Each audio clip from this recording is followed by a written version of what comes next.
Hello there, my name is HW. Sooze. And thank you so much for watching Tone Junkie TV. Sooze, I'm super excited. This is the Headroom trick. It's a great trick. This is how to make your pedal board and your pedals sound better with your Kemper. Mm-hmm. Okay, the Headroom trick's been around for a little while. I don't even know who came up with it, who thought of it. I've heard it mentioned from a lot of people and stuff. I call it the Headroom trick, but it's how to get more headroom in a Kemper profile. So, it's okay if you guys can't see my Kemper too well. I'm going to just tell you what's going on and I'll put it in the screen down there. We're going to compare two profiles, one using the Headroom trick and one using a just out-of-the-box profile. This will work with anybody, Tone Junkie, Michael Britt, anybody who gives packs that have sort of a successive order of profiles, clean to dirty. Because what you need to do, and what we're going to do, is we're going to compare the Divide LDW2 pack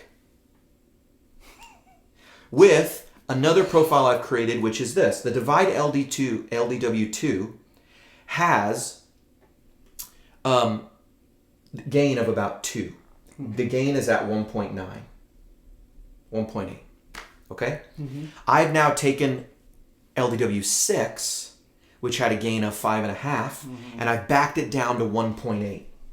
And I've called this my LDW2 hashtag. So it's the Headroom trick version. So you've artificially lowered I've reduced the gain to get more headroom. So let's try these back to back. First clean, and then we'll try them dirty. Just the profile? By the way, this is the hype board. It's beautiful. It's all the hyped pedals. If you're interested in some videos on this hype board and these pedals, you can check out Worship Guitar Tone. I'll put the link in there. We're doing some videos on another channel. And it's fun stuff if you want to know more about these for the Sunday morning guys. Go ahead, let's hear them clean.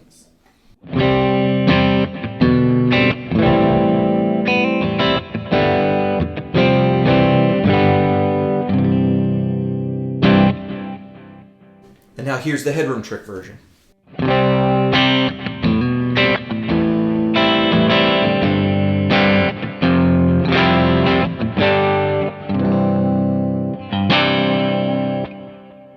Initial thoughts. Yeah, so the Headroom trick version, it's brighter. It feels brighter, livelier. The standard one is good. It just feels already like full, pretty bass heavy, and kind of like not really a lot of room to grow, like compress kind of a thing. Yeah. So I feel like I can play out more on the gain down version. Yeah. Let's try it now. Let's go back to the regular clean one. Let's try it with this Blues Breaker side of the brown protein drive.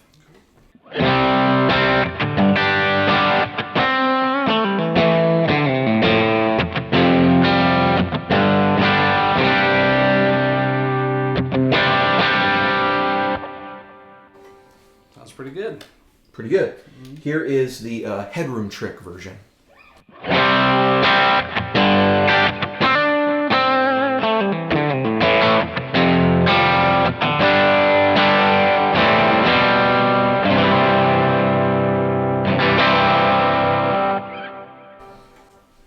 Okay, wonderful. That's interesting. Yeah. What'd you think?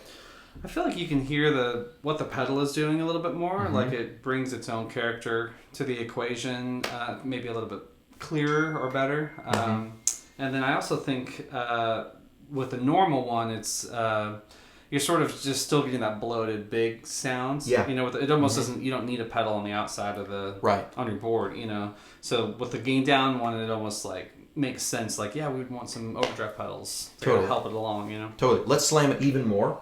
Let's go back to the regular clean one, and we're going to do the ODR into the Blues Breaker side of the protein, so it's double pedal circuit into the amp.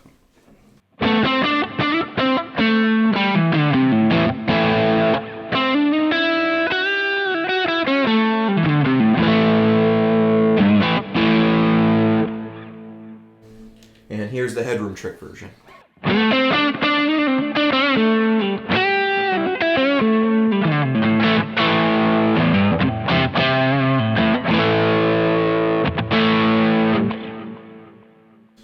Yeah.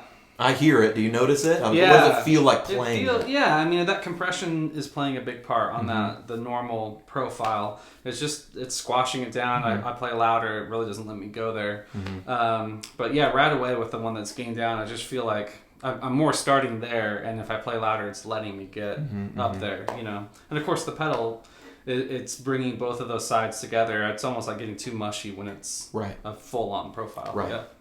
Let's try it with the Benson preamp, just for science. Here is the clean version, the regular clean version.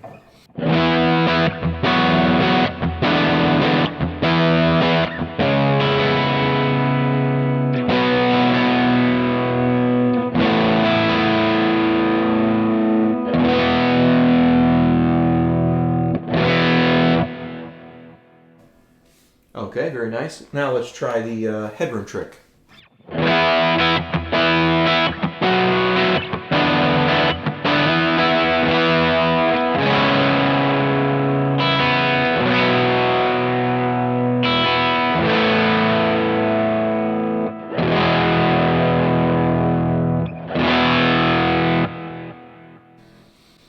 Yeah, I mean, all the same thoughts on that. You know, like what are you hearing?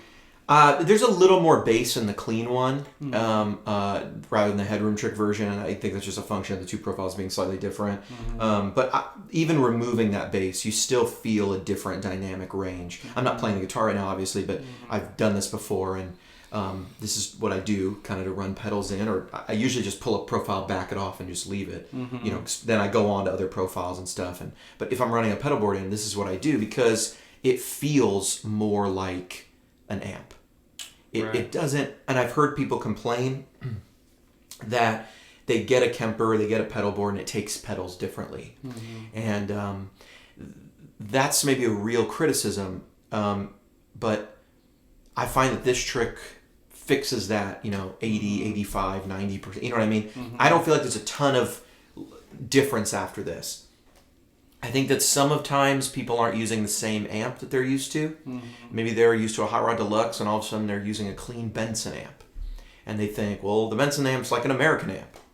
Well, they're very different still, right? You know what I mean? Right. So I think some of that plays into it. I think sometimes it's the listening environment. A lot of times they've now moved an amp from the floor up to their ears because they're listening through monitors now. And it's a different listening experience. And so when someone says it doesn't take pedals the same as an amp, I think this is a way to fix that criticism a bit. I think there's some other things that could be going on. For me, this makes all the pedals very usable. I really don't have any complaint. I don't have a ton of complaints when I don't do this. But if you're someone who's using pedals all the time, I'm more using pedals for boosts and stuff. It's worth trying. Easy to try. It's super easy worth trying. And why? Why does it work?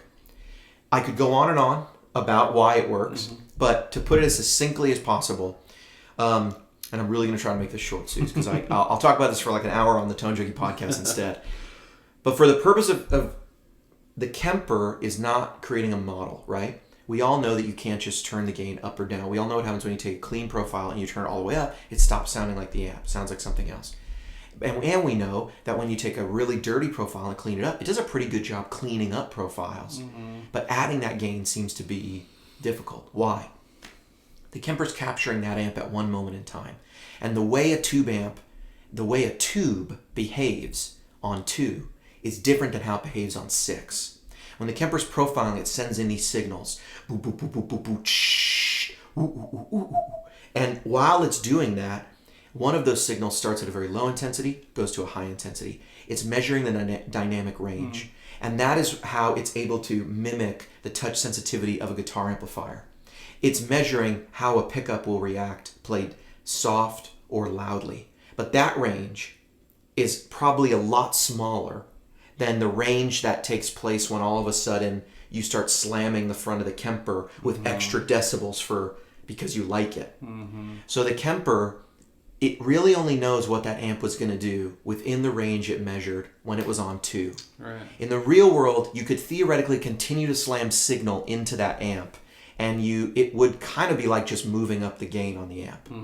But the Kemper only measured the amp clean. And that's why it's not a model. Because it didn't measure the whole thing. It measured that. Now what's happened is guys like myself and Michael Britt have begun capturing amps sort of in this successive fashion. So the trick here is, instead of asking the Kemper to know what happens to a clean amplifier when you slam the front of it, let the Kemper take a dirtier amp clean it up, and now let it tell you what's going to happen when you slam the front of it, because it has that information. Does that make sense? Yeah, it's hearing a loud amplifier, what happens to it when you play quietly, when you play loudly, all of it in between. Yeah. But it's not going the other way. It's Right. not killing the front of your deluxe reverb to make a profile so it knows what happens if you send a 20 dB boost in the front of it. Right. The amp is working hard at 6. Yeah. And so it's maybe a spot where it's sounding its best. Totally. And then we're just taking that gain off. Totally. Yeah. And the Kemper, I mean, we all know, it's exceedingly good at touch sensitivity. It is the most touch sensitive sort of digital pedal by far, I think. So you use pedal Sooze. Do you use this trick? Yeah, I've been trying, basically just go through, if they say there's 5 profiles, I just try them all. And then when I get to the higher ones, I just back the gain off and just see what happens. Yeah. And it's interesting to hear the difference. And, you know, it's so easy to try. I mean, give it a shot. Yeah, it's just a little airier. It's a little more breathing room. It just feels like a little more headroom. It's not a dramatic change in tone. It's really something like you can feel it a lot more than I'm hearing it. I'm hearing it a bit, but I'm also listening for it. It's never something's going to come out in a mix or whatever. Right. But I just think anyone having a hard time with pedals into the Kemper, this is the first trick you should try. And there's also the clean and distortion sense, which we're going to play around with in a future tip and trick video. Yeah, it's great. Try it out, dudes. This is it's been super fun. And if you want to know more about the Headboard, you can check out the other channel. It's quite a hype board. It's so hypey. It's all there. This is everything people are talking about these days. All right, my name's HW. Sooze. Sooze, why don't you play us out? I will.